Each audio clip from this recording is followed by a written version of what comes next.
Today we'll learn about aromaticity. Aromatic compound ಆಗಿರಬೇಕಂದ್ರೆ ಏನೇನು conditions? It should be planar, it should be cyclic and it should be fully conjugated system. Planar ಬಗ್ಗೆ ನೋಡೋದಾದರೆ first benzene ತಗೊಳ್ಳೋದಾದರೆ we all know that ಪ್ರತಿ ಒಂದು carbon ಕೂಡ ಅದರಲ್ಲಿ sp2 hybridised ಆಗಿದೆ. sp2 ಅಂತ ಪ್ರತಿ ಒಂದು ಕಾರ್ಬನ್ ಕೂಡ sp2 ಹೈಬ್ರಿಡೈಸ್ ಆಗಿರೋದ್ರಿಂದ it's called planar. Non planar ಬಗ್ಗೆನೂ ತಿಳ್ಕೊಬೇಕಲ್ವಾ? ಸೈಕ್ಲೋಹೆಕ್ಸೇನ್ ತಗೊಳ್ಳೋದಾದರೆ ಅದರಲ್ಲಿ ಎಲ್ಲ ಕಾರ್ಬನ್ ಆಟಮ್ ಕೂಡ sp3 ಹೈಬ್ರಿಡೈಸ್ಡ್ ಆಗಿದೆ. So it cannot be planar, it's non planar. So sp2 ಅಥವಾ sp ಹೈಬ್ರಿಡೈಸ್ಡ್ ಆಟಮ್ಸ್ ಇದ್ದರೆ ರಿಂಗಲ್ಲಿ it's called planar. If it's sp3 hybridised it's non planar. ಅರ್ಥ ಆಯ್ತಲ್ವಾ? ನಾವು ಸೆಕೆಂಡ್ ಕಂಡೀಷನ್ ಏನು? It should be cyclic.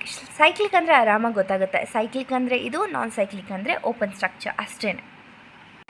Fully conjugated system ಅಂದರೆ ಏನು? Fully conjugated system ಅಂದರೆ ಪ್ರತಿ ಒಂದು ಆಟಮ್ ಆ ರಿಂಗಲ್ಲಿ ಏನಿದೆ ಅದು ಪೂರ್ತಿ ಕೂಡ ಪಿ ಆರ್ಬಿಟಲ್ಸ್ನ ಕಂಟೈನ್ ಮಾಡಬೇಕು. ಹಾಗಂದರೆ ಏನು? ಇಲ್ಲ ಆಲ್ಟರ್ನೇಟ್ ಡಬಲ್ ಬಾಂಡ್ಸ್ ಇರಬೇಕು, ಇಲ್ಲ ಲೋನ್ ಪೇರ್ ಮತ್ತು ಡಬಲ್ ಬಾಂಡ್ಸ್ ಇರಬೇಕು. ಈ ಥರ ಇದ್ದರೆ ಫುಲ್ಲಿ ಕಾಂಜುಗೇಟೆಡ್ ಸಿಸ್ಟಮ್ ಅಂತ ಹೇಳ್ತೀವಿ. ಇವಾಗ ರೂಲ್ಸ್ ಕಲ್ತ್ವಿ, but every time it doesn't work. ನಮಗೆ ಎಷ್ಟೊಂದು ಸಲ ಕನ್ಫ್ಯೂಸ್ ಆಗುತ್ತೆ. ಸೊ 4n+2 ಪೈ ರೂಲ್ ಅಂತ ಇದೆ. It's the easiest way to find whether the compound is aromatic or not. So ಇಲ್ಲಿ ಸ್ವಲ್ಪ ಎಕ್ಸಾಂಪಲ್ಸ್ ಇದೆ, ಅದನ್ನು ಟ್ರೈ ಮಾಡೋಣ. We all know the structure. Benzene structure ಇದು. ಇದರಲ್ಲಿ ಎಷ್ಟು ಪೈ ಎಲೆಕ್ಟ್ರಾನ್ಸ್ ಇದೆ ಅಂತ ಹೇಗೆ ಕಂಡುಹಿಡಿತೀವಿ? ಎಷ್ಟು ಡಬಲ್ ಬಾಂಡ್ಸ್ ಇದೆ? 1 2 3.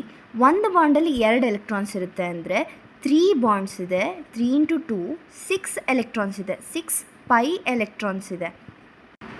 So applying this 4n+2 pi rule, 4n+2 is equals to 6 electrons. 4n equals 4, then n comes out to be 1. n can be of the value 0, 1, 2, 3. So we got 1. So this is the aromatic compound. Now let's check for cyclohexene. 4n+2 equals 0. We don't have any double bonds, so 0 pi electrons. So 4n equals -2, n equals -1/2. This value cannot be here, so it's non-aromatic. Coming on to this compound, I'll leave it to you guys to try these compounds.